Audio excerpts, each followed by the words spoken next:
इस क्वेश्चन में if the enthalpy of dissociation of CH4 and C2H6 are 120 and 600 calories respectively, bond energy of carbon carbon bond is. तो जो concept यहां use होगा वो ये होगा कि फॉर सिंपल मॉलिक्यूल्स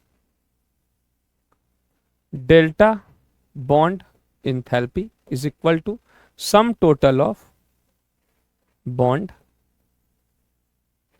एनर्जीज। बहुत सिंपल सा ये कॉन्सेप्ट है। जैसे CH4 के केस को अगर हम देखें तो यहां पे जो डिसोसिएशन एंथैल्पी दी गई है आप देखोगे इज इक्वल टू, अगर मैं इसे और क्लियर करना चाहूं तो यहां लिख सकता हूं बॉन्ड की जगह डिसोसिएशन, क्योंकि क्वेश्चन में डिसोसिएशन यूज हुआ है ना। अब यही बात हम दोनों ही जगह अप्लाई कर सकते हैं। तो delta dissociation enthalpy will be equal to 4 into delta bond enthalpy of carbon hydrogen. इसका मतलब यह हुआ कि delta bond enthalpy of carbon and hydrogen will be equal to, आप देखो यहां ये वैल्यू कितनी दी गई है 320 divided by 480।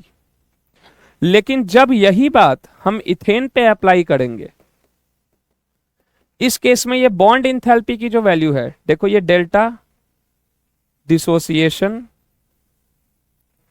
Enthalpy this will be equal to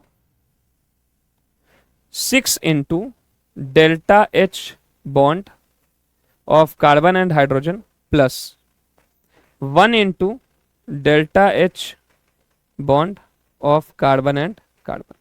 अब ये वैल्यू चेक करो कितनी दी गई है 600। अब यहां ये वैल्यू कितनी हो जाएगी 80 into 6 plus delta H bond carbon and carbon. इसको अगर हम फर्दर सॉल्व करते हैं तो delta H bond carbon and carbon की वैल्यू हमें आ जाएगी 120। तो जो करेक्ट आंसर इस क्वेश्चन में होगा वो होगा 120। Therefore, option D will be the correct answer in this question. Option D is the correct answer.